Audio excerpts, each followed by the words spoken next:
career officers, non-career officers, these are often taken from the political parties or taken from the public sector or from anywhere. And let me say that nobody is against the appointment of non-career ambassadors. In fact, a number of countries, it's a mixed bag. They appoint non-career and they appoint career officers. But where it is becoming clear that the Nigerian Ministry of Foreign Affairs, is being left out of this appointment.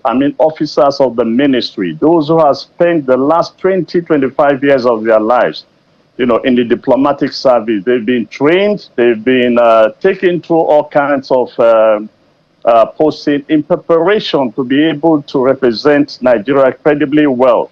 And just at the peak of their career, they are replaced, by politicians. I'm not too sure that is the right thing to do. In fact, last night I was on another channel and I suggested that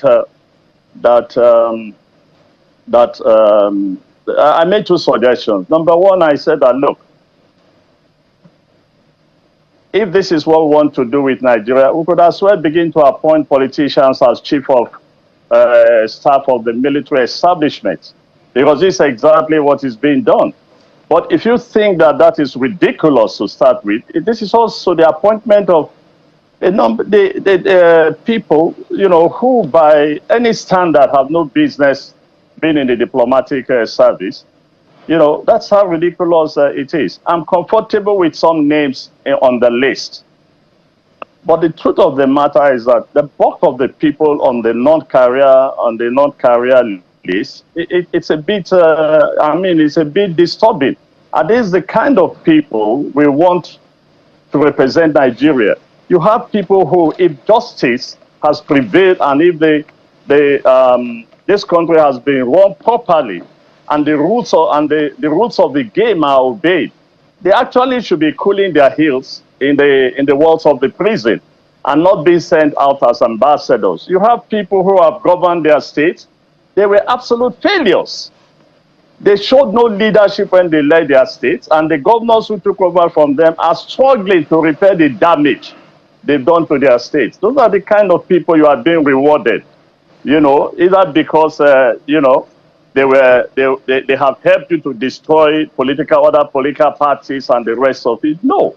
Look, as far back as the 1960s, when the diplomatic service was established, those who established the diplomatic service, particularly the Prime Minister, was very clear in his mind about the kind of diplomatic service he wanted for Nigeria.